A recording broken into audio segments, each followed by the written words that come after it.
5 tips for slow learners like me. Hindi ko to ikinakaila, diba? Pero medyo slow ako matuto. I really take my time. I'm a turtle when it comes to learning. Today, I'll share with you 5 tips on how to learn kung mabagal kang matuto like me.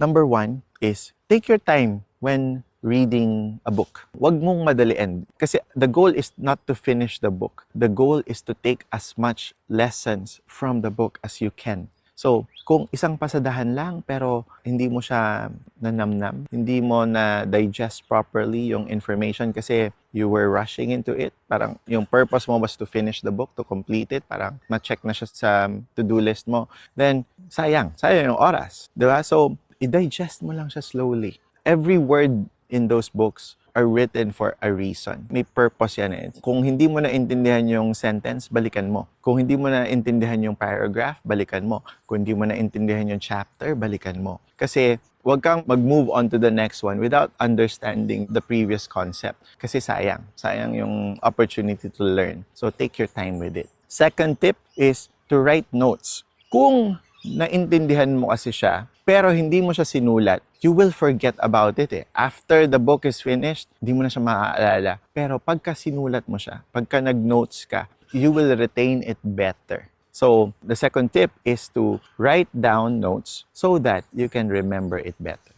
Third tip is to use the examples and practice them. Kung may binigay na example ng numbers, and for some reason medyo intimidating ang numbers, pero harapin mo yon. Learn the formula and then try it using different figures, different numbers, especially kung it makes more sense to you. The reason is, hindi yung final answer yung importante. When it comes to numbers, it's understanding the formula. How you arrive at the final answer is more important than the final answer itself. Kasi nag-iiba-iba yung variables eh. Kaya nga sila variables, diba? Kasi nag-change sila, hindi sila constant. Ang constant will be the formulas. So, learn the formulas and practice. So, ang numbers is a skill. So, the more you practice, the better you become at it. Fourth tip is find your learning style. Hindi kasi pare-pareho, di ba? Hindi tayo pare-pareho ng way to learn. Some people gusto na lecture type, so face-to-face na communication. Some people gusto nakikinig lang. Some people gusto na interactive, so parang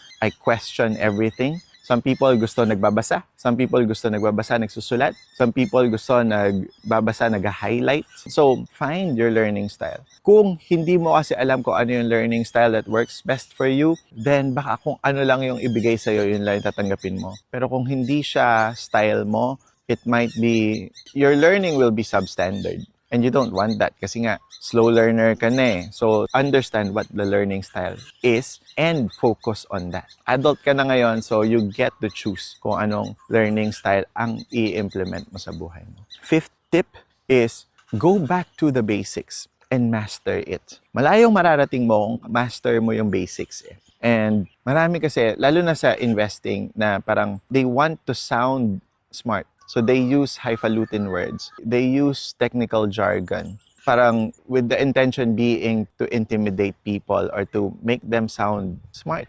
But the smartest people master the basics. And if you can explain the most complex tasks, the most complex ideas using simple terms, you're really the smartest person in the room. So, master the basics, take your time with it, tsaka ka mag-progress. Kasi malayo na yung mararating mo kung mastered mo na yung basics. So, those are the 5 tips.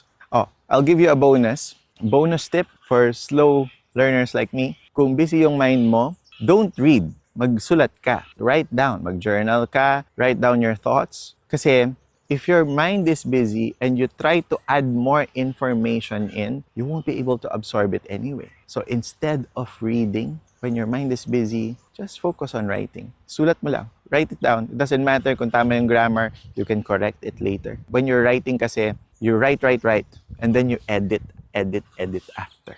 Tsaka na yung editing. Just write it down to free up the space in your head. Now, when you're bored, that's when